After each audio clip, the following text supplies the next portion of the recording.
So, okay, while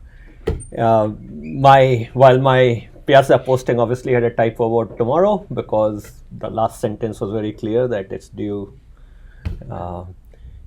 Monday. Now I'm surprised that none of you asked, is the Monday today? So actually it was due today, the write-up, to answer your question. So you're already late. Just kidding.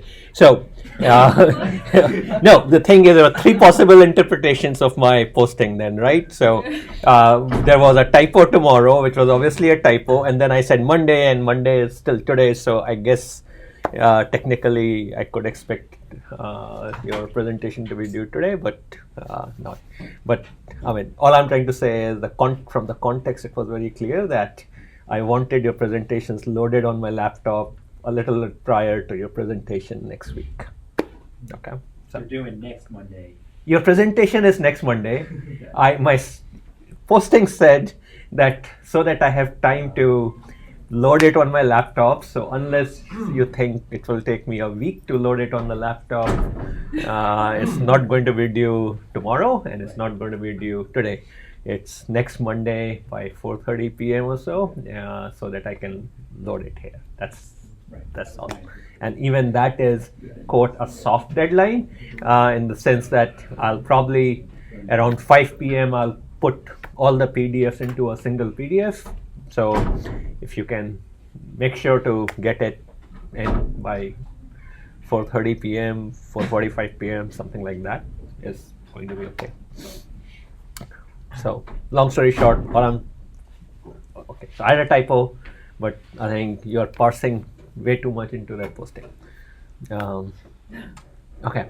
Any other questions about that? So basically, there's a mandatory set of slides there, which basically title and what the goals of the project are, what your methods are, and stuff like that. But you can have any number of slides beyond that, but you will have 5 minutes, and only one person from your team should be presenting. So, okay. Only one person is talking and presenting. Say it again. You said only one person is presenting, or only one person is submitting? Only one person is submitting, and only one person is talking. Okay. Yeah, from the team. So basically, just figure out who's the best representative from your team. Yeah, and we'll have something similar during the final exam slot. At that time, you'll make the final presentation. So it's kind of a dry run for that. Okay.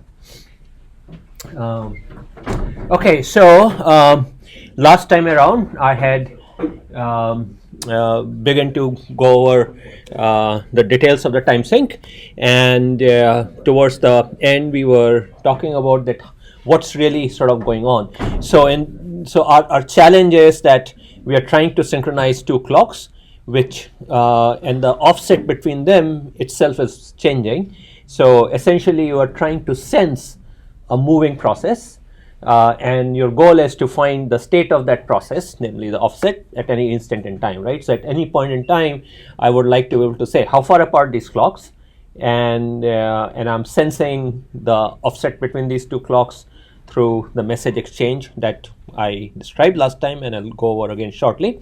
And the question that at a software level you want is that the application should be able to ask what time is it, right? So let's say I'm synchronizing with reference server. So locally I want to ask what time is it, and instead of simply reporting my local clock time, it has to correct that time. And so really we have to find that correction factors, and our reference and my local clock are, if their offset was a static, if their frequency were identical, then the offset would remain fixed, then our job would be super simple. If their frequencies were stable and had a error between them, even then I could figure out the frequency offset once and be done with it. So the reality is a lot more complex, which is the frequency of the local frequency is changing in some time dependent manner relative to the reference. Reference by definition has a reference frequency, so it's fixed. So our goal is that there is a process which is a moving process, and I want to sense it. So that if you think of that offset as something you're trying to measure and estimate at any given point in time, then that's a continually changing thing. Our sensor here is, you have a question? Yeah. Yeah. So the offset, is that like how do you calculate that? Is that like you're sending a message from A and goes back to B and you measure that time? So again, you are not, so as you'll see shortly, we are never measuring the offset in an accurate manner at any given point in time. Just like anything sensed, like, right? I mean, if I ask you to sense a temperature or light level or sound level in this room, you are going to rely on some transducer to give you some number which is hopefully related to the actual temperature or that, right? I mean, it could be a voltage which is dependent upon the temperature, and then you calculate an estimate of the temperature based upon that. Here, our sensor, our transducer, is the ability to exchange packets. So by exchanging timestamp packets, I'm going to get an estimate of the current offset, except that it's an estimate, it's noisy. And the reason it is noisy is something that we discussed last time, which is, so if I simply were to send a timestamp packet from one node to another node, and we timestamp its departure point according to A's local clock and arrival according to B's local clock, then this equation would hold true, which is timestamp at the receiver is timestamp at the sender plus the delay it took to have the message sent from A to B plus the clock offset that exists. And our and if this is all I give to you, then of course what you know are T2B and T1A, then you can calculate the sum of delay and offset. But from this measurement alone, you cannot measure delay and offset separately. If I do the same packet exchange many times, it's not going to help me because delay A to B and offset A to B are always occurring as a pair. So all I can estimate through this is delay plus offset. I can never separate them out. This is intuitively saying that if I send you a message and you when I say I sent it at 5 p.m. and you get it at according to your clock at, let's say, 6 p.m., we don't know whether the offset between our clock was 1 hour and it took 0 time for the packet to reach, or that the packet took 59 minutes and the offset was 1 minute, or any other combination, right? So we can never separate these two out. But if I do repeated exchanges of this message, one thing that will hopefully happen is that our delay, if it is changing in time, and offset, if it is changing in time, then I'm going to get a new variable every time, right? I mean, at some time I sent it and I get an estimate of delay plus offset. I send it again, I get a new estimate for delay plus offset. And so that way I can track how delay plus offset is changing. Let's say delay is fixed. Let's say these two nodes are static, there is nothing else going on. Then if I send it multiple times, I will get how offset is changing over time. And so I will get d over dt of the offset, and from that I can compute how rapidly our clocks are drifting. So repeated exchange, every time I do, if I were to do a sequence of such measurements, I can calculate delay plus offset for sure, but also if delay is fixed, I can calculate how offset was changing in time, and therefore I can calculate the frequency offset between the two. Now, if you recall, very early in last slide set, I had that picture from experiment by Hewlett-Packard where they took a bunch of clocks and showed the drift.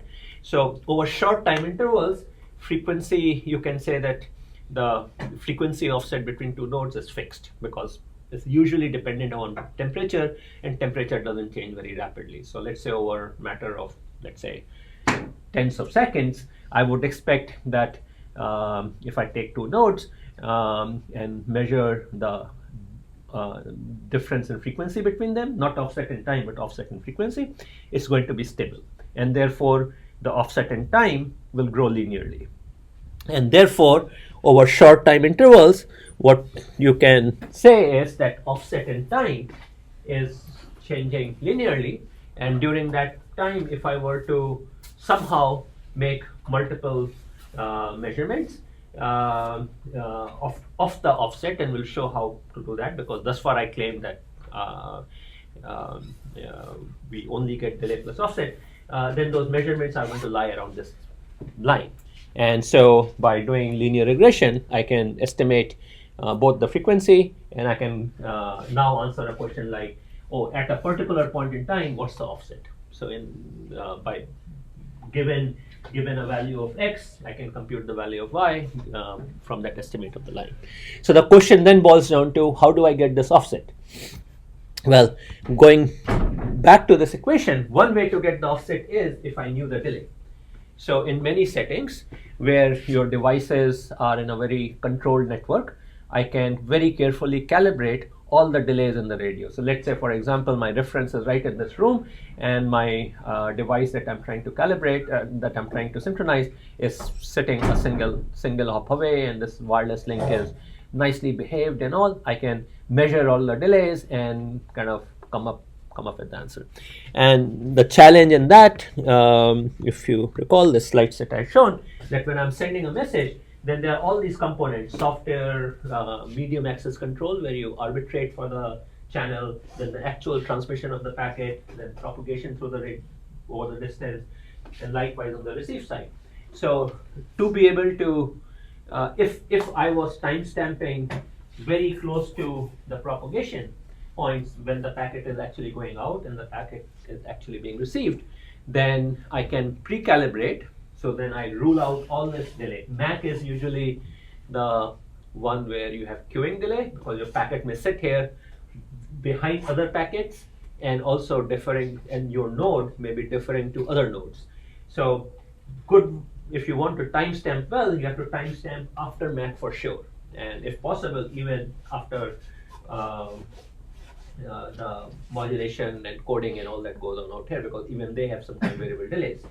So if I'm able to timestamp accurately and calibrate the radios very precisely, remember I've shown those bell curve type plots on the delays in the radio. So let's say I have done that. So I have good estimate of the median or mean delays that the radios exhibit. Then I can always use this equation, plug in the known value of delay, and get the offset.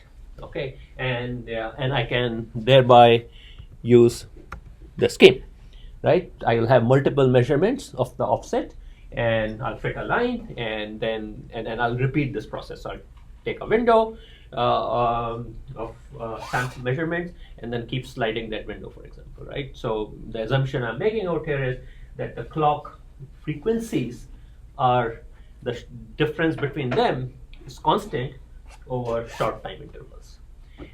You can fit other low order polynomials. You can do quadratic regression or cubic regression, and pretty much sort of there's nothing to gain after that, but linear works well enough.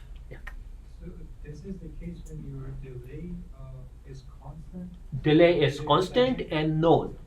And known. And known, right? So I, at the hardware level, like I know the radios very well. I will pre-calibrate them through a whole bunch of experiments. I'll find out what the delay is, and right. So for each hop, and also very importantly, I'm timestamping after the MAC layer, after the medium access control, so that I don't have to worry about queuing delay, because queuing delay depends upon what else is going on, right? Who else was requesting access to the channel. So if I have those two conditions met, I can have a known value of this and then compute the offset.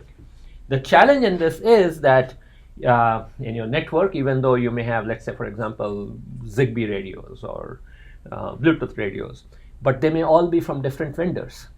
So it's very hard to come up with a single delay number a priori. Okay, I mean, you don't have the luxury of doing this kind of calibration of radio delays beforehand. But in a controlled setting, if you were designing a system where you had control over what type of radios were being used and everything, you can certainly do this calibration, and through a single direction message, you can get the estimate. So a single message, like message exchange like this, gives me a noisy estimate of offset. I say noisy because everything in this, the timestamp measurements itself is noisy, and your delays, calibration may not be perfect, things like that. But importantly, for this thing to work, either the delay should be close to zero, which is not, or delay should be very small relative to the synchronization accuracy I'm trying to achieve. So like for example, if I have a single hop link within this room, the delays between the two nodes are going to be nanoseconds or tens of nanoseconds. And if my accuracy requirement is, let's say, a millisecond, who cares? If on the other hand, I'm trying to measure distance between these two nodes, I need accuracies of nanoseconds, well, then I better care about those delays. So it's all relative to the synchronization requirements that you have also. Just keep those things in perspective. So delay is either negligible or the delay is non-negligible but fixed and known. Under those conditions, I can measure the offset right now. But the only thing is still it's a noisy offset, okay? Or in other words, when I'm looking at this chart, I don't precisely lie on the line, right? I mean, it's going to be a little bit more, less, because it's a sensor. Think of this message exchange as a sensor, and it's getting me a current estimate of the an estimate of the current value of the offset in time, and it's going to be noisy. So I'm going to make multiple measurements, but since the offset itself is changing, and because we said that the frequency difference is constant over short time intervals, so the time offset will change linearly, and therefore I'm really trying to fit these noisy measurements over a straight line, so I can do linear regression. Or you can, like I said, you can pick some other low order polynomial, or if you want to be fancy, you can do some other statistical estimator, machine learning algorithms, whatnot. People are using all sorts of stuff, but over short time intervals, frequency are reasonably stable, and therefore this is going to be good enough.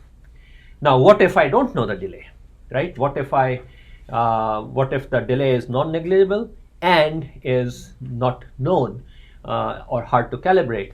Then we need to do something else. Now, typically this happens if I'm working across a network as opposed to a single link, because if I'm working over a network, then intermediate nodes are going to forward the packet, and therefore there are going to be delays in that process. And oftentimes also, I do not have the ability to timestamp down here. Sometimes I can only timestamp at the application level, and therefore all the MAC delay and all also creep in. Like for example, let's say you get radio which is a USB radio, like you can buy these Wi-Fi USB dongles, you plug them in. You can certainly have it send a message, but the radios are not designed usually to tell you at what time they sent the message actually, right? I hand over the message to them, they sit inside the radio for a bit before going out. We have no visibility into the insides of the radio. So in many settings, I can only do timestamping up here. So the synopsis of what I'm trying to say is that this delay can be large, can be ill-behaved, so I have to do something about that. So this is where the second strategy comes in, which is instead of doing a one-way packet transmission, we do a two-way packet exchange. So first A sends a packet to B, and then B sends a packet to A. And what's happening is each party timestamps the sending and reception events. So A sends a packet, it has T1A. It remembers T1A, and then B gets that packet, so B jots down T2B according to B's clock. When did the packet arrive? Then what B does is it constructs a new packet, it puts T2B in that packet, and it also puts when that new packet is going out, T3B. So that packet goes over here. So now A receives a packet which is carrying T2B and T3B, and A notes down T4A. So now I have four variables. When the packet was sent, when the first packet was sent from A, when the first packet arrived at B, when the second packet was sent at B, and when that packet arrived at A. Again, in terms of local clocks. So now I have two equations. T2B is T1A plus delay from A to B plus offset between A and B. And T4A is T3B plus delay from B to A minus offset from A to B. Right? And now I have two equations and three variables. Delay A to B, delay B to A, and offset between A and B.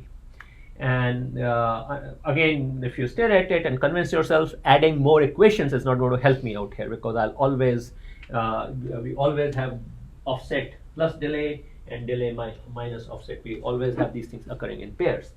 So now to get out of this bind, I have to make some assumption, and the assumption which is made is that delay A to B and delay B to A is the same. And this assumption is wrong, in the sense that real networks are not like that. They are kind of highly asymmetric, but that's the best we have, really. So so essentially it becomes a source of error. So with that assumption, now you have two variables, two equations. You can solve for offset. So you have offset and a delay, and given these 4 timestamps. Again, what it is doing is it's giving you an estimate of offset at the current moment. And there are a whole bunch of assumptions even here we are making. We are making an assumption that between the time we did the first message and the time we did the second message, offset was constant, which is why we have the same offset between the two. But a short while ago, I told you that the clocks have different frequencies. So actually, between the first message exchange and the second message exchange, the offset is actually changing, right? A little bit, but it's changing. So in some settings, if, for example, the node B was very slow, like it received the message and it was super busy, and only after a short while was it able to send back the message. Or, for example, if the delay was huge, so it took a long while for the message to go and come back. In those cases, this assumption that offset is the same in these two equations is not necessarily true. And so again, one will have to further take that into account. But leaving that aside, in normal sort of wireless, you can say at any given instant, if this message bounce back is pretty quick, we can assume offset in time was constant, and we assume further that delay is asymmetric, and then I can solve for this thing. So that's the second approach. In this case, I don't need to know the delay pre-calibrated, but I do need to assume that the link is symmetric. Basically, we have a unsolvable problem in a way, right? I mean, if I do not have synchronized clocks, then I cannot measure one-way delay. And if I don't know the one-way delay, then I cannot synchronize the clocks. So you have to, the tiebreaker has to come from some place, and it's usually either, hey, I know the delay, or delay is very tiny, or that the delay is symmetric. Something like that we have to make. Nowadays, one thing in networking people have a lot of interest in is to be able to measure how the packet is going through the internet. For example, if let's say something bad happens, as in like a crash or something like that, we would like to be able to know what was the flight of the packet. Like, it departed the host at a particular point, it went through the switch at a particular point. So we have logs from different network equipment, and we want to be able to then look at those logs and say, hey, what happened to this packet? What was weird about it? For that to work, I need to be able to relate the time at these different nodes. But thus far, the only if I don't have any external source of time, then I'm also relying on this network to synchronize. So that becomes tricky. So nowadays, one of the things that people do a lot is they basically say, hey, GPS is there. GPS gives us that 50 nanosecond or so of time. So let me put GPS at these critical nodes. And so I have kind of an external source of time, and in which case I can timestamp events correctly. So in which case none of this thing matters, right? But the problem is, as I've often said, that GPS has restrictions on where you can have it work, and of course lots of devices don't have GPSs. So this way of doing time sync via message exchange is quite important. In NTP, which I had introduced last time, where you basically have kind of a bunch of servers and then a hierarchy of servers, is this kind of message exchange which is used. So your computer basically engages in this kind of round trip exchange with a server, like here at UCLA, you might want to set your time server to be time.ucla.edu, and hopefully, we have a good campus backbone, so the delays are probably symmetric and short and not very variable. So you should be able to achieve good timing with respect to that server, which probably has a GPS, I assume, or some other good quality clock. So these message exchanges are your sensors, and what they're doing is they're sensing some sort of coupled variable, delay plus time, delay plus offset, and then you break the tie by making some additional assumption on the delay. So that's what goes on. Yeah, go ahead. So the offset from A to B is equal to negative of the offset from B to A? Yeah, right. They're just two clocks. Clock is a scalar, Okay. right? A minus B, same as either way. So that's why we have a minus out here, right? Okay. Okay. But we also assuming that the delays are the same for this case? In this case, that's the only way we can solve this, right? Because otherwise I'll have three variables and two equations, right? So the way we solve this equation is by saying delay A to B is the same as delay B to A. And you were saying like this is accurate or? It's not accurate. It's actually broken, right? Delays are highly asymmetric. Okay, so it depends on the network. On an Ethernet, your delays are symmetric, kind of, roughly, unless your computers are highly asymmetric for some reason. Okay, but on, let's say, cellular system or your cable modem, delays are highly asymmetric. So like in a cellular system, the delay going up to the base station is much higher than the delay coming down. And likewise, in a cable modem, delay to the cable company is a lot higher than delay into you. You can do some of these measurements kind of yourself very easily. There are lots of software packages on Linux and whatever, all the three major operating systems, and even apps on your phone, which kind of let you do these kind of things. Actually, those of you who have iPhones, there is a NTP app which basically lets you see how well you are synchronizing with different NTP servers, and likewise there's something on Android similarly. So you can play with these things, and actually a couple of my students have written a user space NTP library. It's a piece of Python code, and I think we have it in Python and Java. You can just put an NTP synchronizer in your application. So that is, instead of talking to the system and asking what time it is, your application can directly talk to the NTP servers to ask what time it is. And by the way, the reason we had to do it is the following. Through some, we do a lot of work. Many of you are doing projects with smartphones, right? So we do a lot of work in my group on sensing using smartphones. And oftentimes we have to take sensor measurement on different smartphones and think of them and then fuse them, right, to combine readings from two smartphones or whatever, two devices. And we discovered that Android devices or Android smartphones often had significant errors between them. Like if we were to ask the time on one phone and time on another phone, they were oftentimes a few seconds apart, not just tens of milliseconds or 100 milliseconds, but few seconds apart. So that piqued our interest, like what the hell is going on. So then we dove into it, like what's there, conducted some experiments and all. So indeed, our experiments, we basically got hold of a silent room in Walter Hall and had a collection of Android and iOS devices of various vintages. And what we did was we basically would create a sound, and then we had an app which would monitor every time the sound beep would come and timestamp it. And then we compared, and then we also had some reference machine, and we compared like what was going on.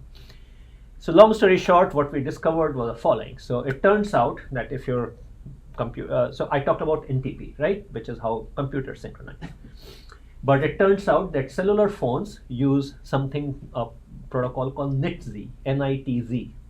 And it's a part of the standard of the cellular industry. And essentially, with NITZ, the cell phone companies act as your time server, and your phone over the cellular protocol talks to them. So through a couple of things which happens.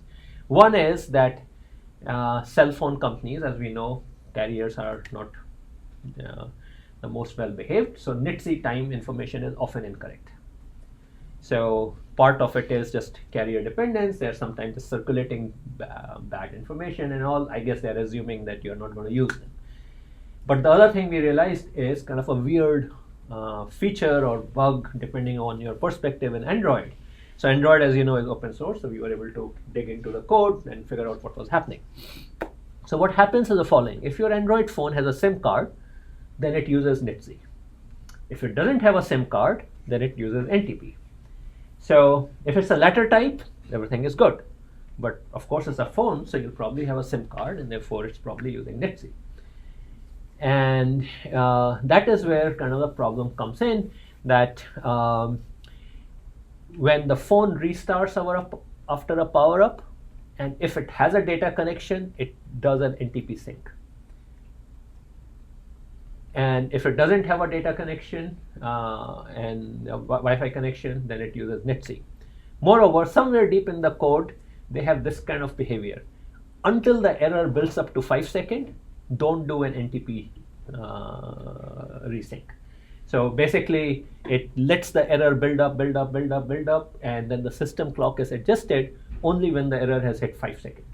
So we encountered lots of cases where we had Android devices which were drifting to 5-second error, and then suddenly they will reset, and you could kind of see them in the experiment we were running. So the fix is simple, which is that code deeply buried in Android. But the message I'm trying to give is that, I mean, these widely used devices, and we use Android smartphones a lot for our research work because sort of just more popular in the research community. So it has all these issues. It uses NITC, it uses, so finding time stamping errors which hover well into seconds, as much as 5 seconds, is there. And what was happening in our case was we were collecting like different sensor data for the same activity from 2 phones, which are like 2 phones on the same person, for example.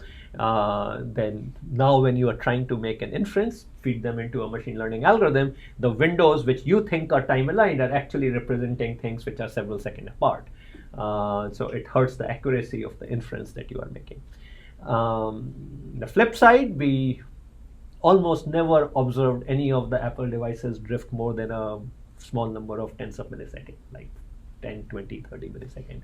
So Apple, whatever they do, perhaps their own time sync servers, these kind of things, because you don't get to control these things on phones, right? I mean, so what internally Apple just seems to be maintaining better time behavior. Okay, so anyway, that's kind of a side note. Back to the story. So NTP uses exactly this kind of handshake that is going on. So now we have 2 ways of probing: one-way message and 2-way messages.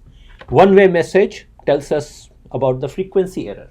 Two-way message gets one-way message tells about the frequency error, and one-way message also tells us about the time offset if I knew the delays.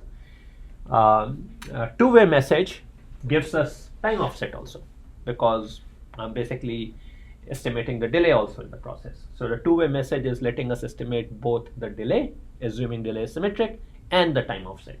So in principle, what is going on is now I have these 2 clocks whose frequencies are well, one is reference, the other is time dependent frequency. It's kind of drifting relative to the other one, and I have a sensor which is letting me sense the frequency error or letting me sense the time offset.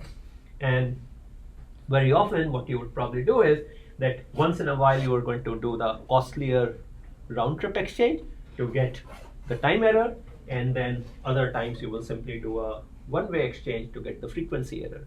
And then based upon the frequency estimate, you will develop the regression line, and then again, every time you have the time offset, you're going to refit it. then with this, what can happen is that at any time, let's say some arbitrary time, I can answer the question, what's the current frequency error? What's the current time offset? So I'm not saying what's the latest frequency error or what's the latest time time offset, because you are continually maintaining a model of how the clock is drifting and how the offset is changing. I'm able to answer those kind of questions. Otherwise, a naive strategy would have been every so often, like right now I do an offset measurement, a little bit later I do an offset measurement, a little bit later I do the offset measurement, and whenever I ask the system, what's the current offset, it just returns me the latest answer. That, as you can imagine, if the frequency errors are not negligible, would give us a wrong answer. And the only way to cope with it would be to do the clock offset very frequently, like every second. I'll keep doing the new offset, or every, let's say, 5-10 seconds. That can put a lot of load on the network, particularly when you are talking about an internet type setting with literally billions of devices sort of trying to do this. So a lot of effort therefore goes into is to model the underlying physics of the clock, loosely speaking, so that we know how the clock is changing, so that in order to answer the question, what time is it precisely, I still have to go to the reference clock? Rarely, right? So in case of NTP, it probably syncs to the NTP servers once a day, okay? And during that time, it can drift. If it were running open loop, it would drift quite far apart. But because it does all this modeling, and NTP does a lot more sophisticated modeling than simple linear regression, it is able to maintain a good quality thing. So if you look at the NTP clocks, when your computer boots up, it will probably be kind of bad, but after a while it will settle, converge, and have very good stable clocks going forward. So letting the system run for a while will lead to that convergence. In devices which are nearby and able to talk to each other more easily, you might want to do this kind of exchange much more frequently, like let's say every half an hour or 15 minutes. But also remember that communication over energy constrained IoT devices comes at the cost of energy. So if you have like sensors, security sensors in your building, their batteries are supposed to last for 5-10 years, then every packet you exchange is important. So even if you could communicate without loading the network, it's still wise not to do it, because time sync can eat away a lot of energy budget that you otherwise have. So, okay, so now let's look at the source of errors, and is there something we can do about it, and is there some other way we can synchronize? So we kind of saw this two-way exchange where I got the delay and I got the offset, and we saw the one-way exchange in which I assumed I know the delay and I measured the offset, but could we do something differently? So so let's try to understand what is going on again. So this is the picture I've shown several times by now. So when the packet goes out, starts it at some user space process, we hand it over to the operating system. There's some protocol stuff in the operating system, but eventually the OS software hands it over to the hardware, radio hardware. The radio hardware really tends to have two main components. One is the medium access control protocol, which is basically a state machine plus a buffer, and the packet kind of waits there until this node, the sender, has access to the channel, and your packet is the frontmost packet. At that point, your packet is handed over to the transmitting hardware, where it gets coded, modulated, and sent out. Usually, this portion is kind of reasonably constant time. I say reasonably because there's some data dependence, and nowadays often it is run on software on a processor, but let's say it's reasonably constant time. Then it goes over the air, and then it arrives at the other side, and again we do the decoding, demodulation, and then we hand it over to the software. The MAC layer here does exist, but it doesn't really have to do much. It just takes the packet and ships it to the operating system. So I've not shown it out here.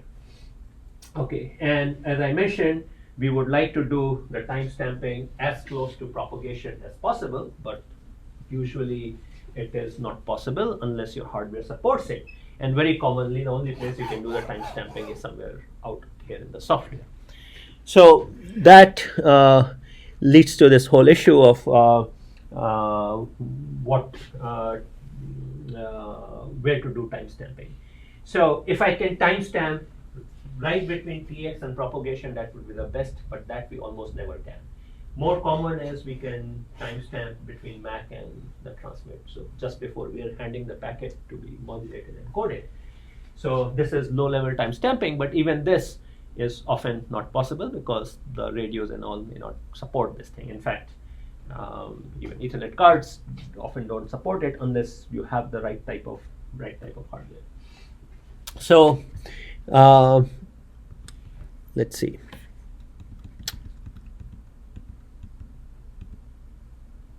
Yeah. Okay. So one way we could do is, and as some people do, is that they really kind of look at this whole pipeline, and with special instrumentation and all, they really try to understand what are the different components of the delay, and they thoroughly calibrate it. And indeed, some work have done that. They literally kind of on a test bench would take these things. And what helps out in this process is the following, that certain radios, like Texas Instruments makes a whole bunch of radios called CC something, but they are kind of radios belonging to this protocol standard called 802.15.4, or commonly called as Zigbee. And the main thing is that in that radio, in the packet that is sent by those radios, there is a particular byte called start of frame delimiter, SFD. So your packet which goes out of the air has a preamble, which we discussed before, which is how the clocks, the receiver synchronizes its clock frequency. Then there is a start of frame delimiter byte, and then the rest of the packet follows. And what many of these TI radios do is, when the sender is sending out the packet, at the moment the SFD byte is going out over the air, it toggles a pin. And at the receiver, it does the same thing. At the moment the SFD byte is being received, it toggles a pin. So now what you can do is, if you have this kind of radio, then you know a very precise point in the packet, basically the start of the payload, when it is just being sent to the air.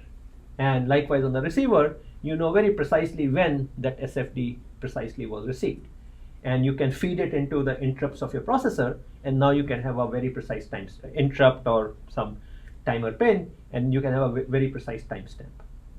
So with this kind of radio, you could indeed do it. And lots of people in the research community did it, and these radios became very popular because we could do this stuff. Okay, not every radio provides this capability. On the other hand, in Wi-Fi radios, you don't even have access to those pins. You don't even know what those pins are.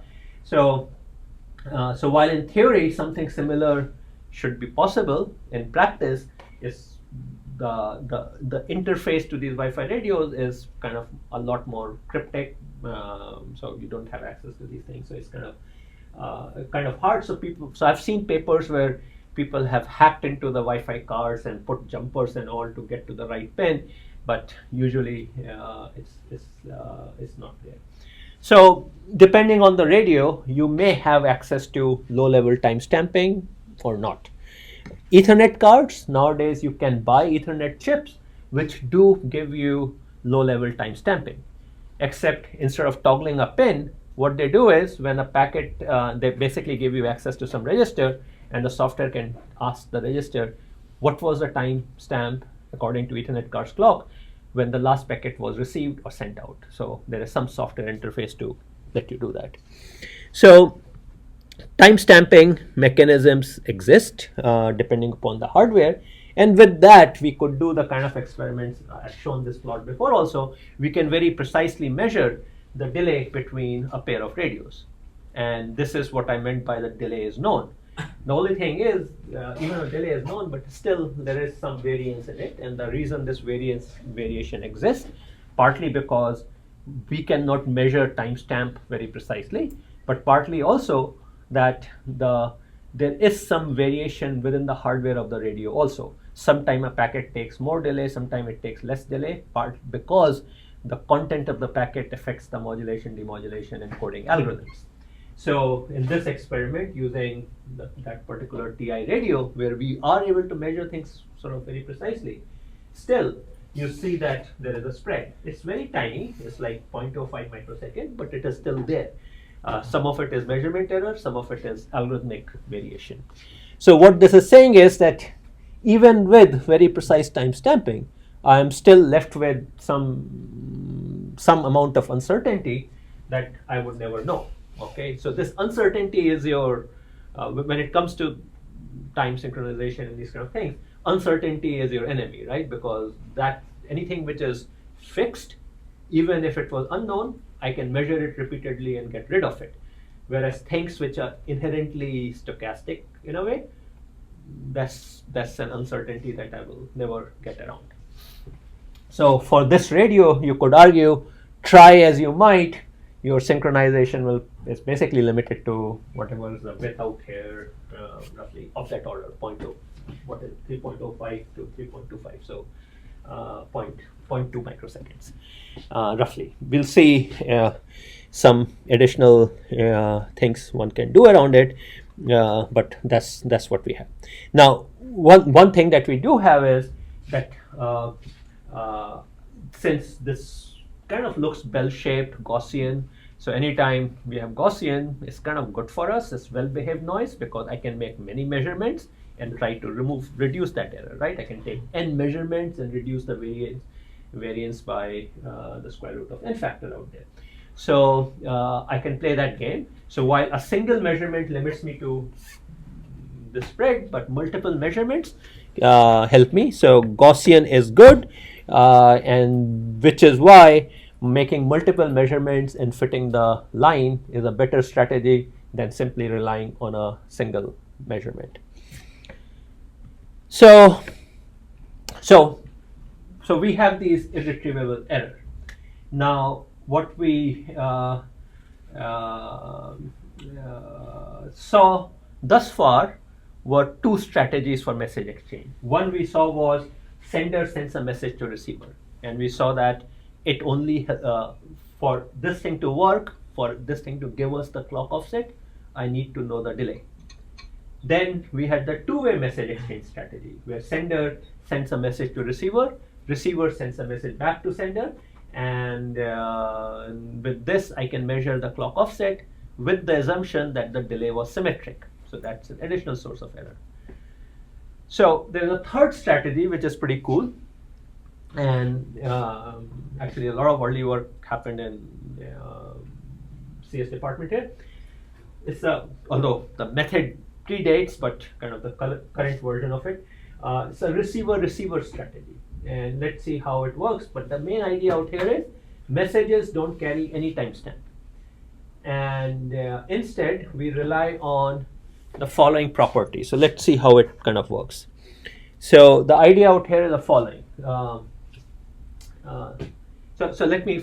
let's say you all wanted to synchronize at what time. So I clap. You all heard it. You all note when you heard my clap. If your clocks were unsynchronized, you will have some different timestamps. And then you can talk among each other and designate one person to be your reference, and then you can compute the offset with respect to that one person and set your clocks, right? So there was a common event. Everyone heard. One person was chosen as reference. You compute the delta with this. So now in this case, it doesn't matter when I clapped, as long as you all agreed that this particular clap instance is the one that you timestamped. What other assumption am I making? The other assumption I'm making is that when I clapped, the sound reached the different people at the same time. Okay, if they were wildly different, like for example, the front row people heard it a lot sooner than the back row people, then of course that would be an error. But again, if we are dealing with radio signals and over, let's say, modest area, modest sized networks, that's what we can do. So it's that analogy that works out here. There's a sender. The sender basically sends a message. And it could be even just normal traffic message which is designated, okay, that this is whatever beacon number 10 that I'm sending. And different receivers hear it, they note down the timestamp. This guy says I heard it at t equal to 4, this guy says I heard it at t equal to 5, and then they exchange and say, aha, we are one unit apart. The big advantage of this is that if we go back to this figure, I don't care about how much delay happened in the sender, right? Because there is no timestamp being carried. All that is going out is we just have to send a message or a clap for acoustic. So the fact that medium access control delays are very high and variable and all doesn't matter.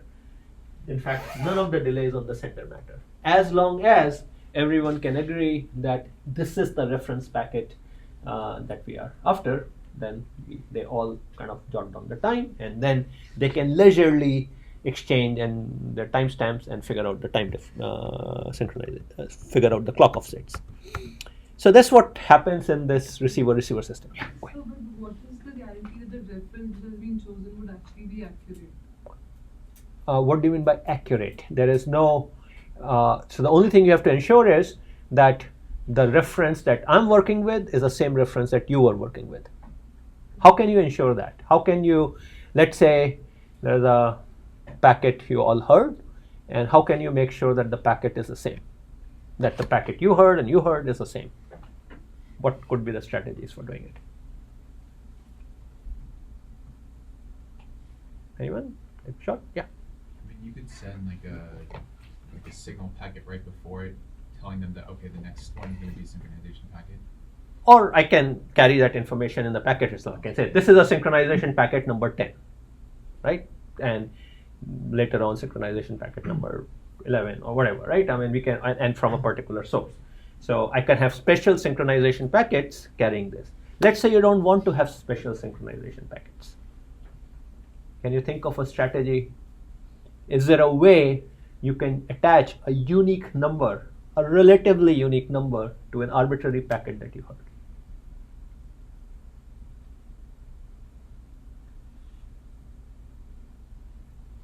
You can expand some bits, like copying some bits from packaging add to the end, somehow expand that. Say it again. I mean, you can copy some bits from a package and use that as a reference. Yeah, but it has to be relatively bulletproof, right? I mean, because we are basically saying there's some packet going on, and some of you heard, and you said, you know, this packet has I heard it at time t, except I want to make sure that the packet I heard and the packet you heard is the same. And of course, we don't want to carry the whole packet around, right? So we want to reduce the packet with many of its bytes, these packets could be huge, into something very compact. Okay, so it's something that all of you, if ever you have downloaded software, checksum is pretty weak, something else. MD5 or one of these, right? So one of these strong, what are they called? Message digest. They're basically hash functions. They're basically reducing arbitrary number of bytes into a fixed size thing. Of course, there could be collisions, right? It's in theory, it's possible that two files may have the same digest, but in practice, the digest space is still large enough and all that the collisions are extremely unlikely to happen. So you basically use something which is a good way of reducing packets down to small digest, and then you compare the digest. Okay, and what you can do is you can have a hierarchical strategy. So if my digests are different, then we know it was a different packet. If the digests are same, then maybe we can do an additional check at that point. Maybe we can check using a different hash function. So we can have many hash functions vote on the similarity. So instead of doing, like, let's say the probability that a single digest would lead to a particular probability of collision, I can do multiple digest and kind of reduce that probability. So there are strategies you can do to make comparison very efficient without actually comparing hundreds of thousands of bytes. And in the worst case, if you are wrong, you can still have a backup strategy that, you know, this thing is causing my clock to jump too much. That can't be true. Okay, like if it causes a huge jump in my clock offset, there's a problem. So you can have some additional resilience baked in. So the nice thing out here is I don't need a special sender. It's any message opportunistically that the two receivers heard. As long as they are able to say they heard the same packet, they can work with it. Would this still have problems on like complex networks where the packets are forwarded through a lot of different? Absolutely. So this thing is really meant for the case where you are in the direct link. Yeah. So same Ethernet. And even with Ethernet, you can argue that nowadays, if you have multiple bridges in the Ethernet, you may have some issues because again you have forwarding. But it works beautifully for wireless, and more nicely, this can work not just for radios. It can work for other things like my sound clap. So if you have a sensor or of any type, if multiple nodes heard the same sensor signature, you can use it for synchronization. So it could be sound, it could be some moving object in the camera saw it, right? Hey, I saw a red shirt person and you saw a red shirt person, and so I combined them, right? So any commonly heard event in any physical modality, radio, optical, sound, magnetic, whatnot, can serve the purpose out here. Okay, so this is great for sensing devices because by definition they have lots of sensors, and so you could do this thing. And again, the other important point is that opportunistic events. So you don't have to have something specifically designated. So this is called receiver-receiver synchronization, and yeah, I can skip the slide, but kind of the main point is that we don't have to worry about the sending side delay at all. So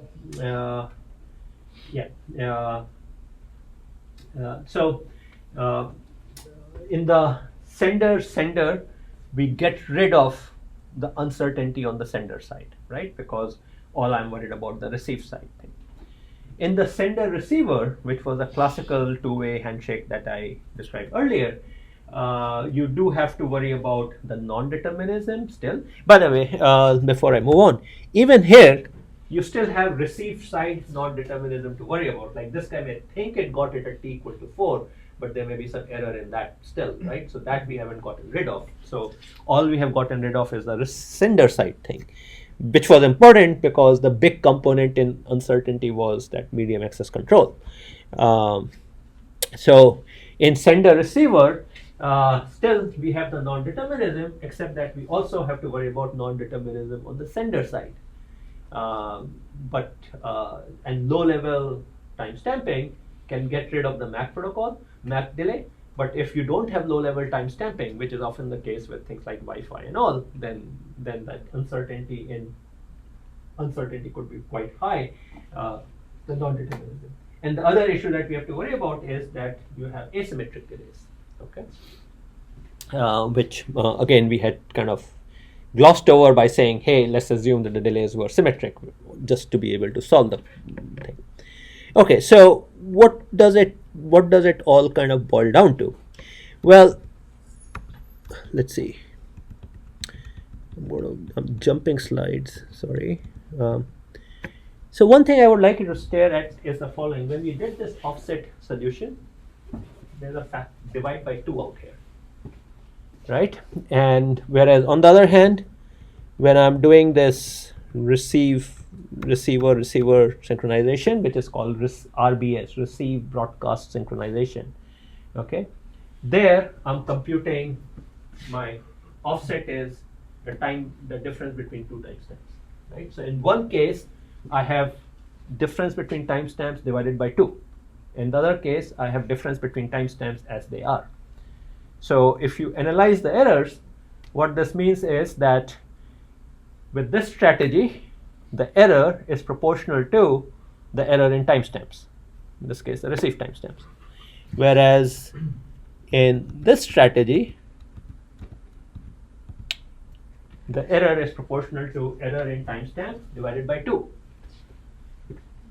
Now, if my timestamping was done out here, then I have a large non-determinism coming in because of this MAC layer. MAC is where you have the queuing delay. So then I have a large error divided by 2, still large. On the other hand, if I'm timestamping at a low level, then I have a small error divided by 2 in one case and small error without divide by 2 in the other case. So long story short, what this means is that if I'm able to timestamp at a low level, then which one is better? This one. Well, there is none out here. So we have two candidates, receive broadcast or bidirectional. So bidirectional is better if I'm able to do low level timestamping because it has a divide by 2 term. On the other hand, if I am not able to timestamp at a low level, if I'm only able to timestamp at the application space, then the receive broadcast system, RBS, which is blasting this packet and the receivers are dealing with it, would be better because this large delay doesn't come into play out there. So basic thing is then that if you work out, actually let's see if I have some slides on that. Yeah,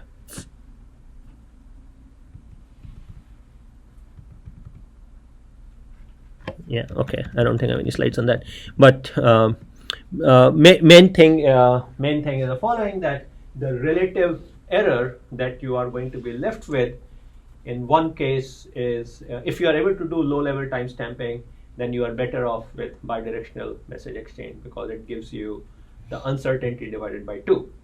Whereas if you are unable to timestamp at a low level, then you are better off with the receiver system because then you are throwing out the uncertainty at the sender, which is usually the problem. Okay, so you kind of get rid of that. So let's see. I thought I had some better slide for them. Okay, yeah,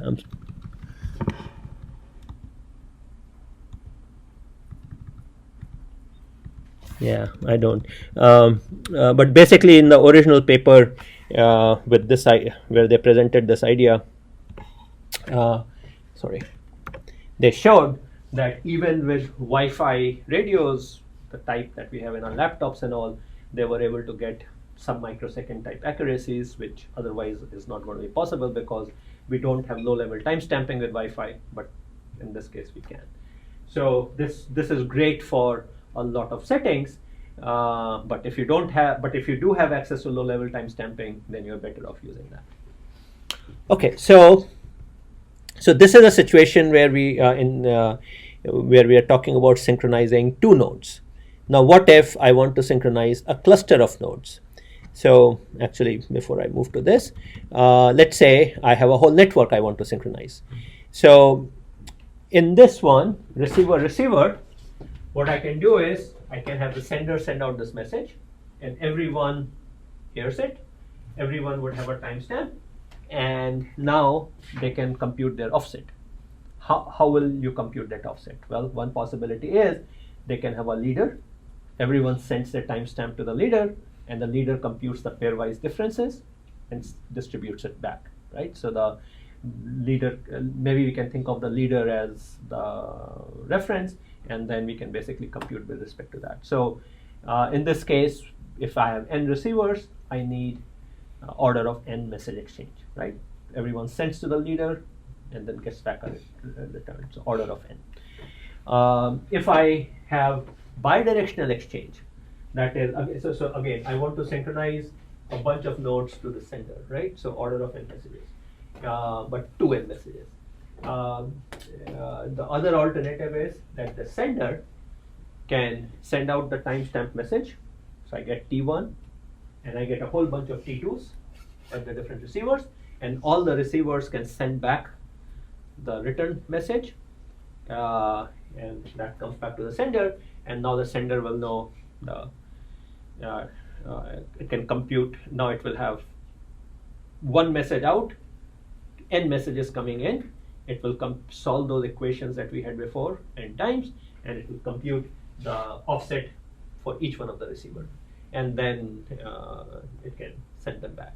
So in either scheme, with basically order of n effort, you can, the constants will differ. I think the constants favor the bidirectional message exchange, but in either scheme, with basically asymptotically the same effort, you can synchronize everyone. So the generalization, at least in these settings, is clear. So one scheme which has gained kind of lot of traction in these kind of networks is a scheme called FTSP, Flooding Time Synchronization Protocol. And the way the scheme worked was the following. So firstly, so it kind of combines ideas of one-way packet exchange together with the receive broadcast stuff that we have. So the way the schemes works is the following. I have a network. Some nodes can talk to some nodes, but it's just a connected network. And there's one node which we say is the root. And what happens in FTSP is that the root node sends out a message. When it sends out the message, its one-hop neighbors are going to hear it. And when its one-hop neighbors hear it, then they synchronize themselves to the root. And the way they do that is, we say we know the delay and we do the one-way exchange, which we saw previously. So they synchronize. Then the one-hop neighbors, in turn, send the packet out. And then the second hop neighbor synchronize with it. So this kind of a wave goes through. So the root initiates the wave, the first hop neighbors learn it, the second hop neighbors learn it, third hop neighbors. So there's a flood which goes through, and everyone synchronizes with this thing. So what this allows is a multi-hop type synchronization, where even nodes which are more than one hop away from the reference, from the root, are able to synchronize. But we have to be a little bit careful, because now as the first hop neighbors receive the packet and before they retransmit, they can introduce additional delays. So the way FTSP handles that part is the following.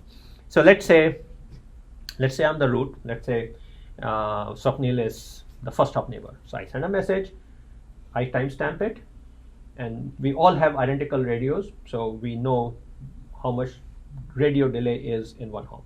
So Swapnil gets the message, and he sets his clock, because he can subtract from the timestamp I sent plus the known delay. He can compute the offset. Then after a while, Swapnil sends a message to someone in the back, except forwards my message. Except what Swapnil will do is he will adjust the timestamp I had included in it. So I had said I sent it at T1, but Swapnil knows that he took 10 milliseconds before forwarding. So he's going to adjust the timestamp. So what FTSP does is it floods, but as it is flooding, it's constantly adjusting the timestamp. So the idea is this way the intermediate nodes, which are receiving the message and forwarding it, but are not able to forward it immediately, they adjust the incoming timestamp. They look inside the packet and correct the timestamp. So as to compensate for the delay. And this way FTSP, I'm kind of not reading the bullets here, this way FTSP achieves very accurate time sync. And this concept is nowadays also present in a protocol called Precision Time Sync Protocol, or PTP, which works over Ethernet. And so you can buy these Ethernet switches now, which play the same game. When a timestamped message comes in, they look inside the switch looks inside the packet and adjusts the timestamps so as to compensate for the delay which happens within the switch. And this way you can achieve very precise time sync over multiple hops, like you can precisely time sync across the planet if always you were going through these type of switches which compensated for the delay. So in a sense, with this strategy, you eliminate the big source of uncertainty which comes when I'm talking over the network, namely intermediate nodes have queues and they introduce delays. So when we send a packet to a faraway place through intermediate nodes, the delay is, the speed of light component of the delay is pretty constant. The variation comes because all these intermediate routers and all through which the message is going through, the delay that happens there because of they have queues and other stuff is happening. So that's where the uncertainty comes in. And what this strategy that FTSP kind of introduced, and it basically you get rid of that delay. So every intermediate node is a smart node. It basically, whenever it gets these special time sync packets, it notes when the packet arrived, and when it sends out, it just adjusts the timestamp component. And this way, over large number of hops, you can still maintain very good error. So FTSP does all of that. I'm kind of skipping the slides, but basically, for example, with something like this, they were able to achieve kind of microsecond type errors. This is like when the paper came out like almost a dozen years ago. So a very slow radio and all, but roughly like a microsecond and a half per hop, and they were able to do it over like tens of hops. There's an interesting kind of deployment story behind this also.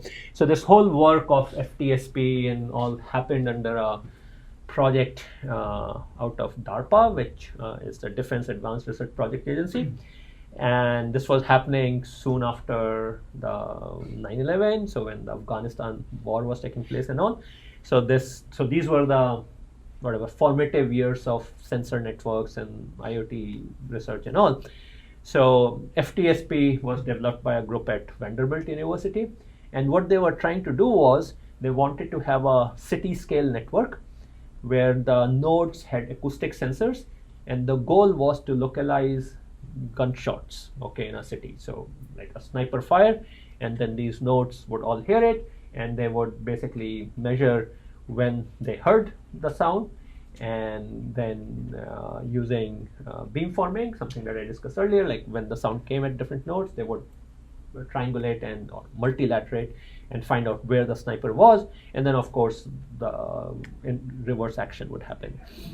So FTSP was developed in that context.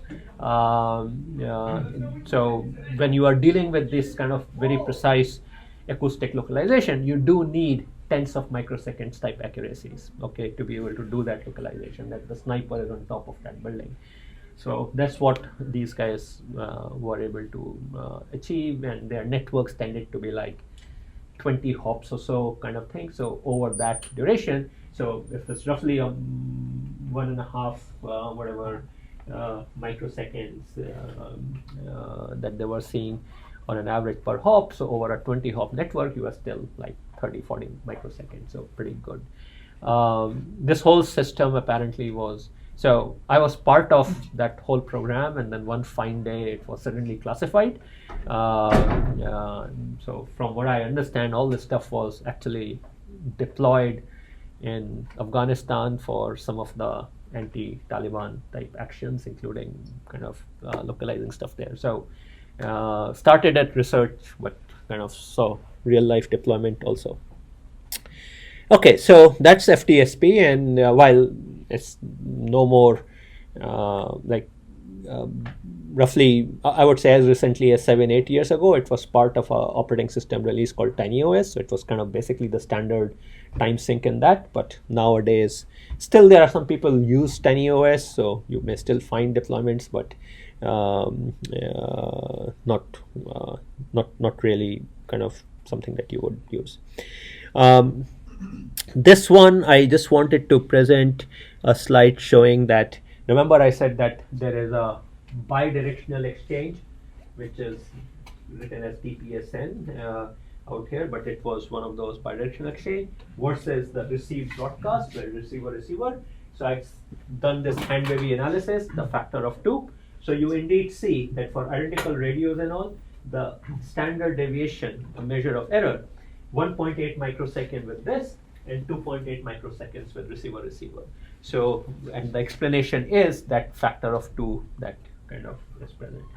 FTSP achieves 1.4 microseconds, and the reason is because using the same radios, because it did very precise calibration and compensation. So that that it brought out. Okay, let's see. Yeah, I think I have sort of covered these slides. I'm going to skip it.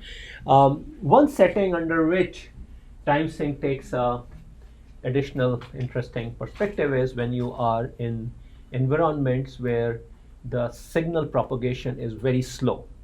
So even though you may be one hop away, but instead of using RF, you are using some other signaling modality which is extremely slow. And the most common case where people worry about this thing is for underwater networks. So when you have underwater networks, they talk using acoustics usually, because acoustics is what gets you long distances. So in that case, what happens is, so that's one case. There are even terrestrial cases where you kind of use ultrasound or some other communication, but the underwater one is the most common one. So high latency communication is one area where things again change a little bit. Another place where high latency happens is satellites, just because of the sheer distance. So even though there's radio waves, but if you have geostationary satellites or high orbit satellites, same issue. So the challenge that happens in this case is the following. While you are exchanging the messages, the clocks are drifting further. So thus far we kind of assume that the clock offset was constant during the message exchange. But in this case, clock offset is changing while we are sensing. Okay, so it's almost like my sampling of the signal takes more time than is slower than the rate of change of the underlying physical process. So folks at USC are friendly neighbors. These guys do a lot of work with petroleum industry.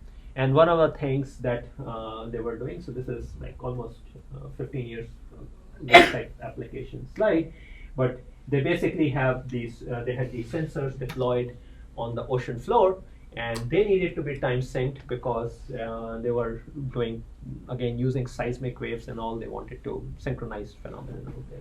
So in this setting, you begin to encounter these challenges. So if you don't do anything, then this is one case where that factor of 2 matters a lot in favor of the bidirectional exchange, because if I can reduce the error by factor of 2, it's great. But even better strategy is to somehow model the fact that your clock offset is actually changing during the message exchange. So there are schemes which attempt to do that. And the main thing is, I'm kind of not going into the math, but those equations that we had, they now have a further drift term that kind of enters into the picture. But if you take the drift into account during the message exchange, you can really have very flat error propagation. That is over distance, basically. Whereas blue one is kind of the standard handshake mechanism, where as the distance goes up, the error goes up because of this high latency situation. So just something to sort of consider. Okay, so now moving to more modern times and kind of the current standards, and one which financial industry is a huge consumer of, is this thing that I referred earlier called precision time protocol. So this started out more motivated by sort of factory automation and high energy physics and these kind of applications, but now it's being very widely used. So it's called IEEE 1588, or standard of precision time protocol. So it's a standard for a very precise time sync between network devices. Its first version came out in 2008. There is a more recent version which kind of came out, and I'll let you read the objectives, but basically, to long story short, they were aiming at much better, order of magnitude better time sync than what NTP does, but over shorter areas. So that's the goal. So like a factory or a Disneyland or that kind of thing. But nothing precludes going longer area if you have appropriate network support. One of the big users of 1588 is the high energy physics community, because they need to timestamp very precisely kind of events that they are monitoring. So 1588 introduces a whole bunch of kind of twists to the way time sync was done previously. So, so one big change that they introduce is the following. So in NTP, what happens is your computer wants to know the precise time. So it contacts the server. So it initiates a message exchange. It sends a message to time.uca.edu, gets back a message, it learns the offset. So what you can say is in NTP, the slave, the one who needs to know that offset, is the one who starts the process. It sends out the message. In 1588, the approach is different. There is a master, which is a reference, and the master starts the process.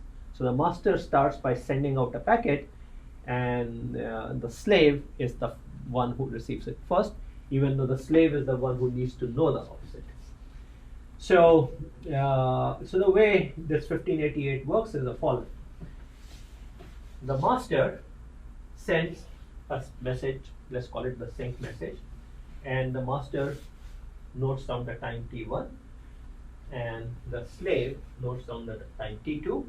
T2 is according to slave's clock, t1 is according to the master's clock. Now, one thing that they want to do is they want to have the timestamps very precise, because this is meant for precision. Now, in the older schemes like NTP and FTSP and TPSN and RBS and all those things that we saw, one of the things they were doing was when a packet goes out, the timestamp goes in it. And if you think about it, that's pretty challenging. I'm sending the packet out and I have to put the timestamp in it. So that was actually a major hurdle in low-level timestamping, because if I'm timestamping at the low level after the message has been modulated and coded and whatnot, then putting a timestamp in it is pretty hard, because I have to do it at wire speed. So for high-speed radios and all, that's a particular challenge. So better is that I timestamp a departing packet and then send the timestamp separately, so that I don't have to worry about how to insert the timestamp in a departing packet. So that's what 1588 does. It jots down T1, but T1 is not included in the sync message. Instead, a little bit later, it sends a follow-up packet. And this follow-up packet, let's say, it goes out at time T2, T2M, according to the master clock, and it carries the value of T1 in it. So this way, we decouple timestamping and communication, so I can do very precise timestamping.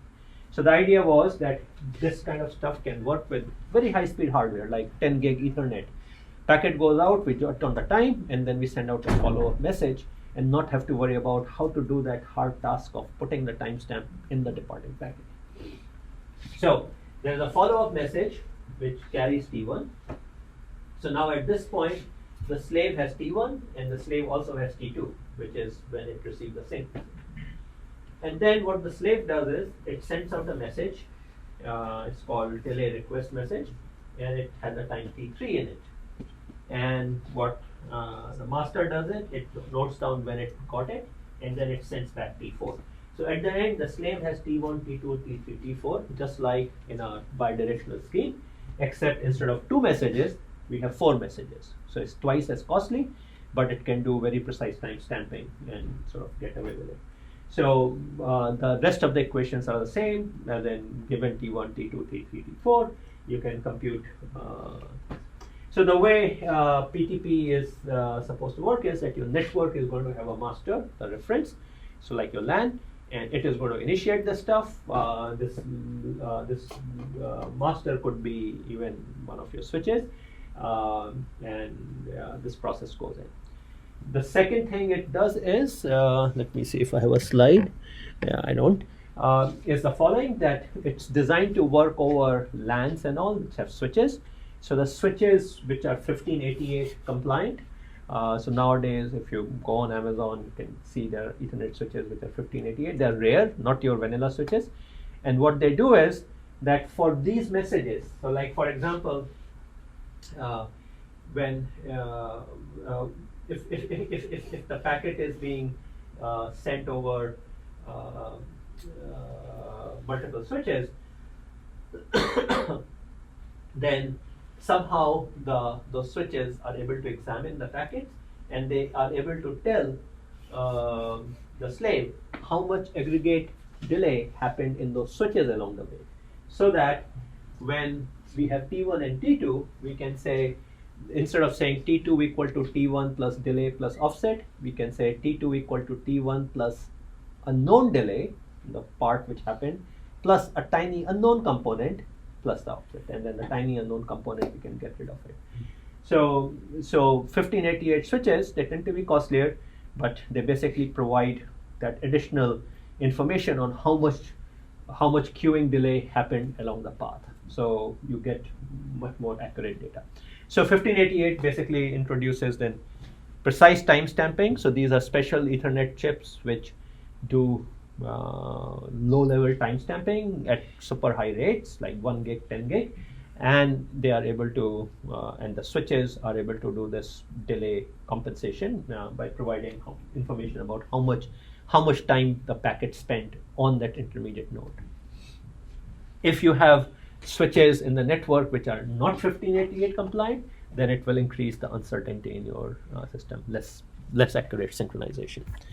So experience with 1588, you can achieve 100 nanosecond type latency, accuracies with a couple of second type updates, so that frequent, and with otherwise basically standard stuff, inexpensive oscillators, compact, lightly loaded switches, and so on and so forth.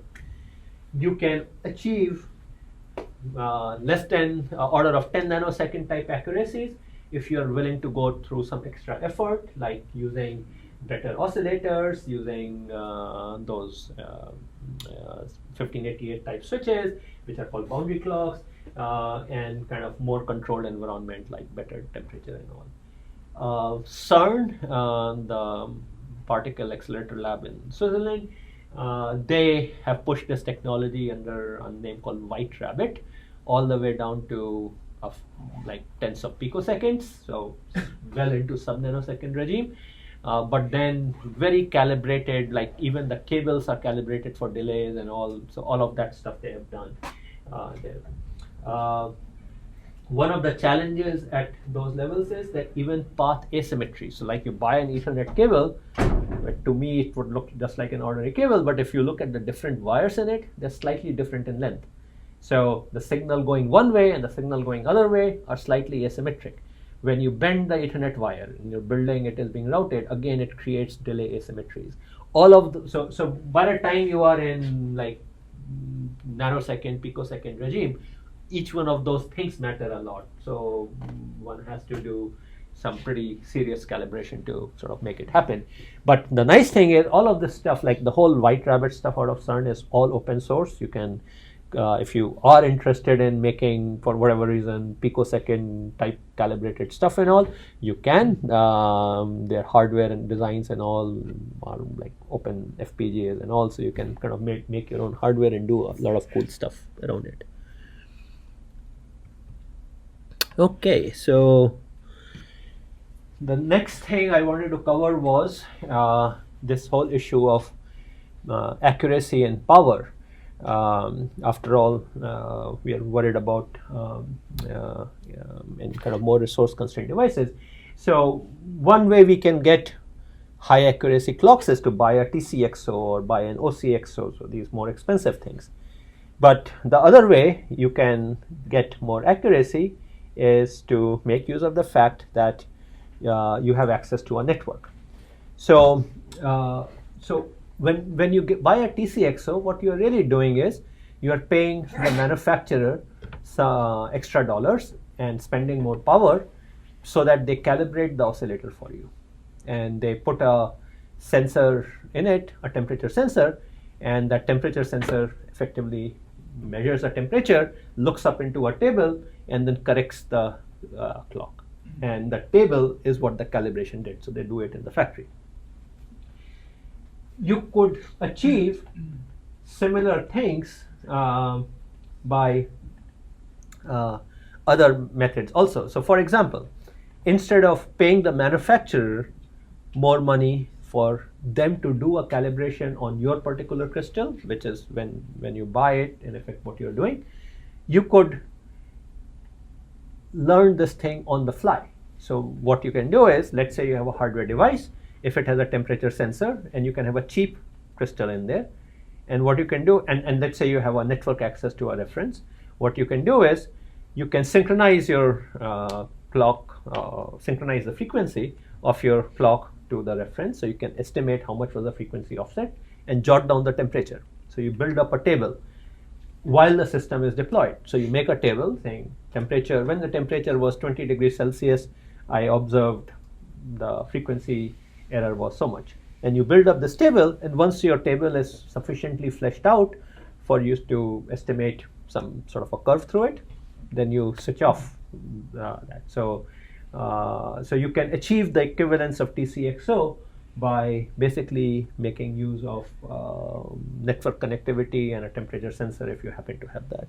So so this is that this idea of temperature compensated time synchronization. So essentially, I'm not going to read through it, but kind of the essential idea being that let's, instead of investing in an expensive TCXO, let's make use of network connectivity to learn the same table that the manufacturer normally does in the factory. Okay.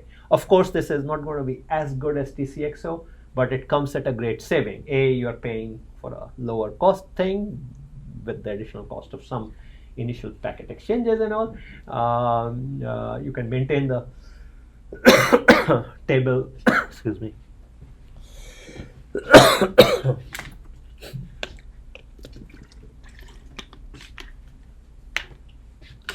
Your overall system cost goes down basically, and you have a lot more flexibility in this process.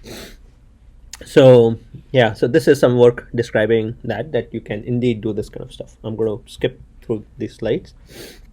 Another concept which people have explored quite a bit is that we have this challenge between if I take a high frequency clock, high frequency crystal, which has lower quantization error, then I have to pay for it in power because it's switching at a higher frequency. If on the other hand I have a low frequency oscillator which consumes low power, then basically it's as if I have a roller without inches. So in that case I have to pay more in quantization error. Then there are other challenges also, which is my high accuracy type oscillators often take more time to start up. So a question which comes up is the following: if I'm designing a system which is going to go to sleep, what should I do while the system is asleep? So I can put the processor to sleep, I can put the radio to sleep, but what about the clock? So clocks take, so let me ask you the following: if I take a microcontroller and I put it to sleep, how much power do you think it will take? Order. Microwatts. You can find nanowatt stuff also. Okay, nanowatt to microwatt. There's some research stuff which is picowatts. How much power do you think a crystal oscillator that you typically see on your Raspberry Pis and all take? Milliwatts, right? So you see now the problem out here. If I'm putting the system to sleep, if I put the processor into sleep, but if the clock is up, that's milliwatts, right? So the only sensible thing to do then is to put the clock to sleep. But now I have a different problem, right?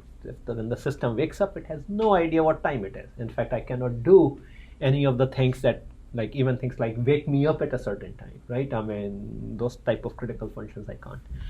So the solution to that people explore is to have a second clock, which is an ultra low power clock, potentially in microwatts and all, okay? But something has to give. That clock will be lower resolution, lower accuracy. So then kind of so the idea then is well, certainly lower resolution, because the power is really about the frequency with which we are switching. But if it is very low frequency, like let's say it switches every second, then I can't really say wake me up at 10 nanosecond after 10 p.m. I mean, my granularity would be limited.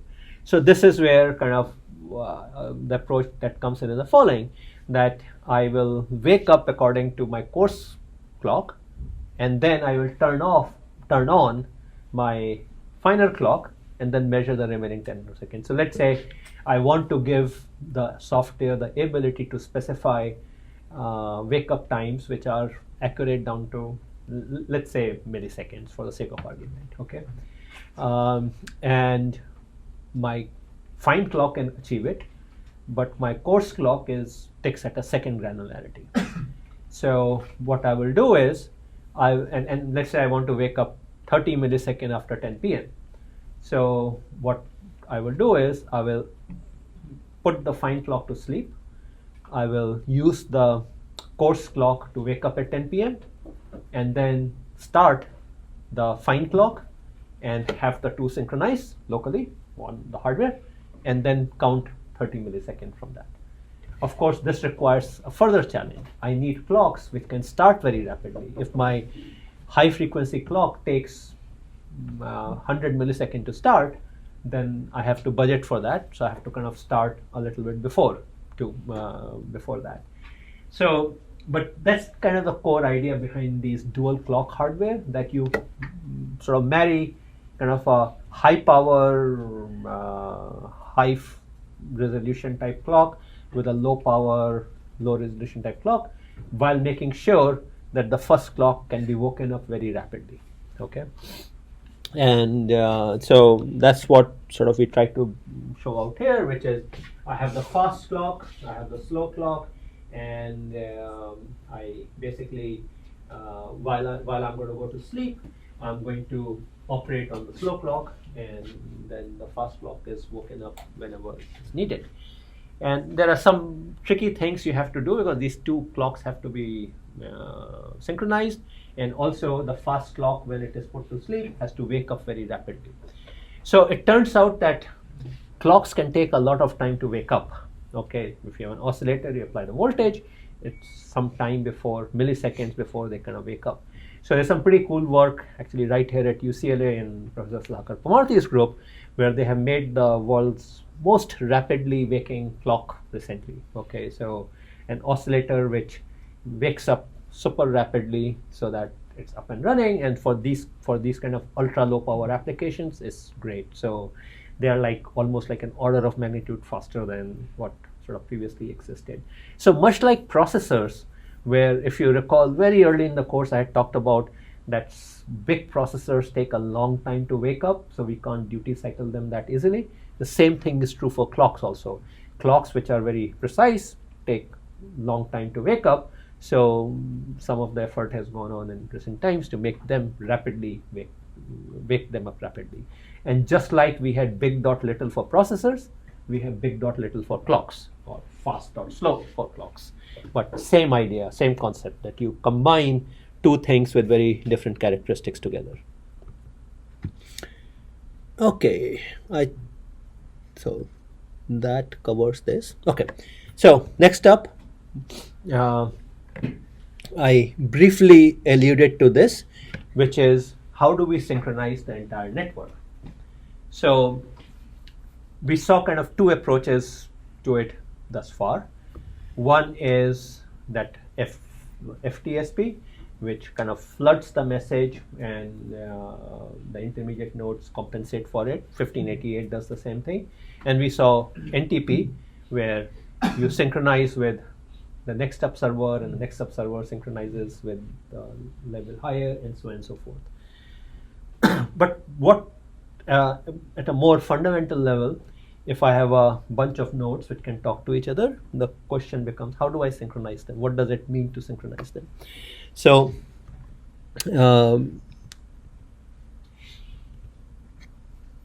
so I'm skipping a bunch of slides, but think of it like the following. So I have a network, and some nodes can talk to each other, and between those two nodes, I can measure their offset.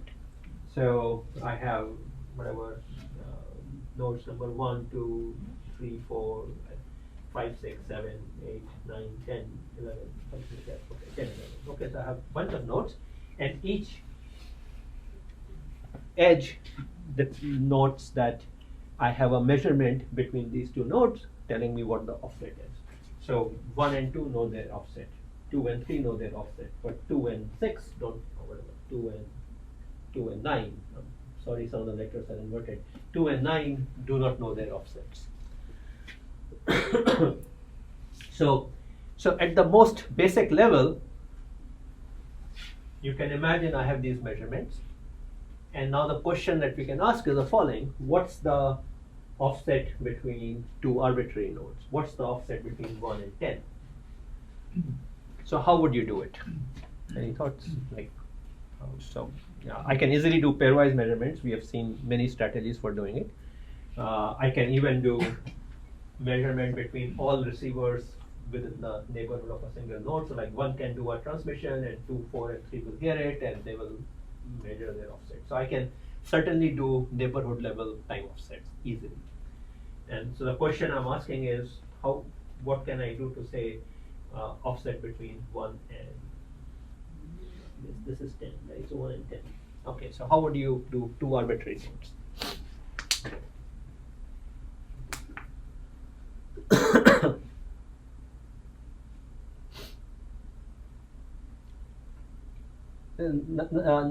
Nothing very deep about this question. So let's say Swapnil and I know the offset, and let's say Swapnil and Yo-Yo know the offset between the two. So what's the offset between me and Yo-Yo? Huh? The sums. Time is delta. The offsets are scalar, right? So we just add them up, right, with appropriate sign. Okay, but our problem is a little bit more interesting out here, because so let's say I'm looking at 1 and 10. There are many different ways I can reach 10. So I have many different paths. So I can take 1, 4, 9, 10, or I can take 1, 4, 8, 10, or 1, 4, 8, 11, 10, and so on and so forth. So there are many different paths I can take, and each one of them is going to lead to a different summation. You can think of time as like voltages, right? And I'm basically trying to find a delta V between these nodes. So what I have given to you is the delta V between pairs of nodes, okay? Except I may have inconsistencies in this process, like 4 minus 1 may not add up to 4 minus 3 plus 3 minus 1, right? Because of measurement errors and all. So what would you do? Right, so intuition is right that I can add them up, but of course I would have, yeah. You could like put them in a tree and traverse the tree, I guess, find the shortest path. Sure, except that it is, so I can create a tree, Yeah. right? I can certainly create, what is that tree called? If I take this graph and then make a tree from that. Huh? You were saying something? The minimum spanning tree? Yeah, minimum spanning tree, right? So I can create a minimum spanning tree and then work.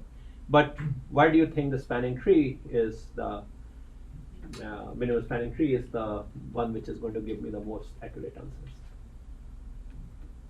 You're right, I could do it, and then I get rid of the redundancy problem. I will have exactly one path between two nodes, and I can sum during that.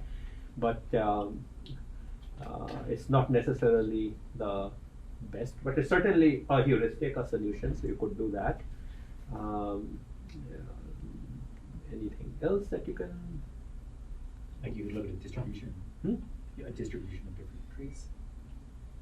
Okay, I can compute many trees and then compute over them. Okay. Like with an algorithm like A star, Yeah, I think you're all going after the tree only. Okay. Okay. Yeah. Let's move away from the trees. Okay. If these were cities, and I wanted to find the distance between them, I will look for the minimum path. So I can say, okay, what is the minimum? If I think of the offsets as the weights on these edges, then what's the minimum path between two nodes? I could do that. right? So that's another approach I could do. But really, at the end of the day, what this is an optimization problem. So I have delta V's between different nodes, right? And let's say, for the sake of argument, one of them is a reference. Let's say 1 is the reference. So let's say 1 is our ground, okay?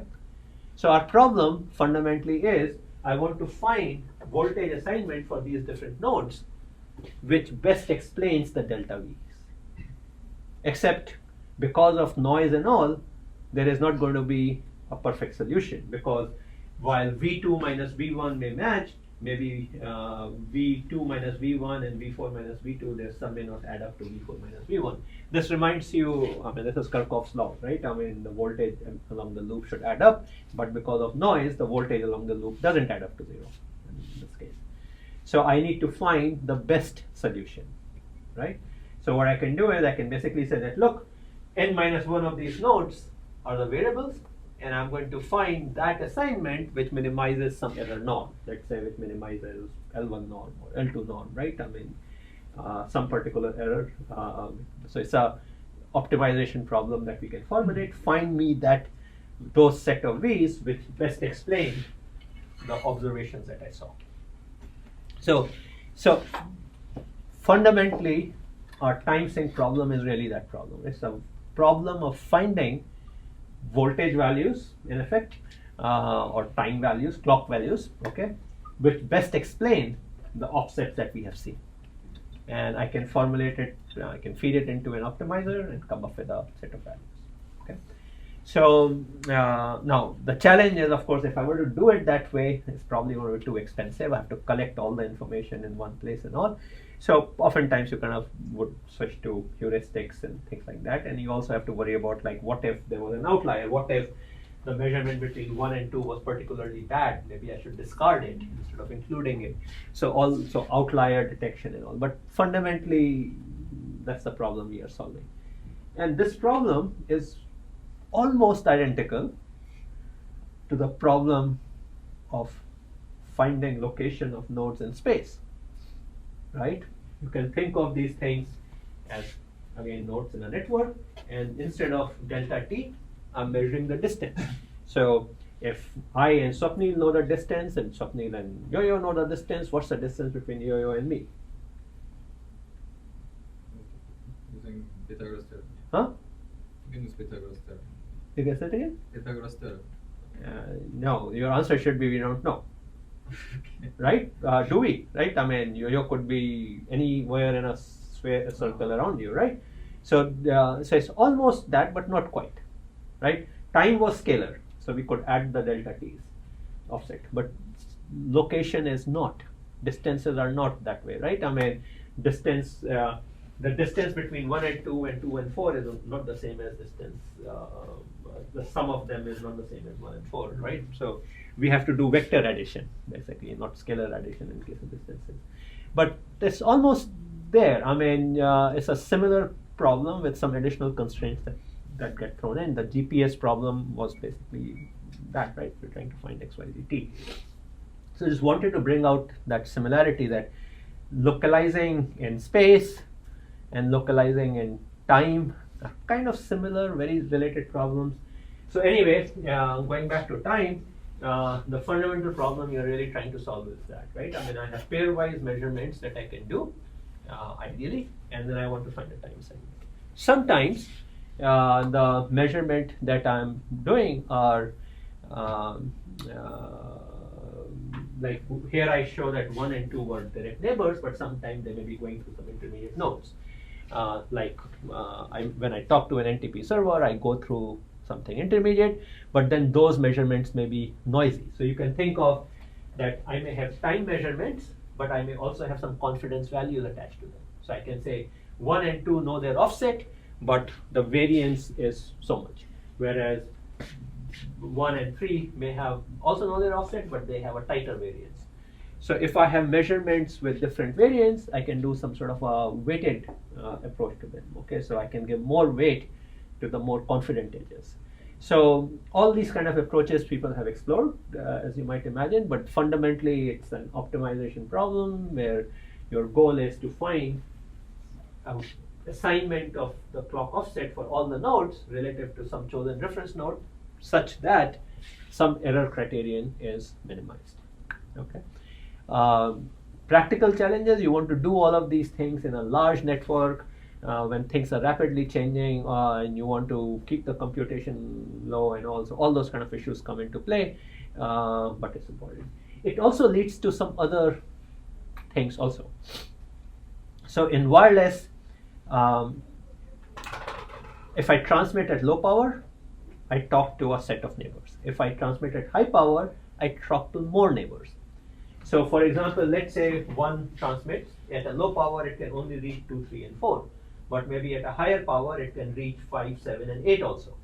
So for time sync, sometimes it may be valuable that your time synchronization messages are sent at a higher power, so that you can reduce the number of hops in the network and then achieve better synchrony.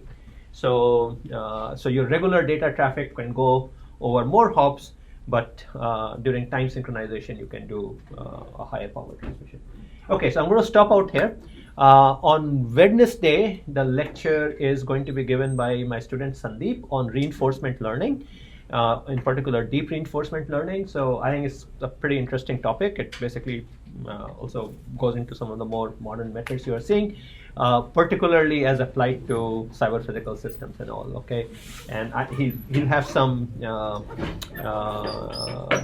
Jupyter notebooks for you to try out on. So bring your laptops in, so that, because I think he has set up a server, so you can log in, and as he's explaining things, you can try out yourself as well. So, and I will not have office hours on Friday. So if you really need to, let me know, and I'll set up a Zoom call with you if you need to talk to me. I can meet you guys tomorrow. I can stay after the class, or just set up time on Zoom with me. But again, Wednesday, Sandeep is going to get the lecture.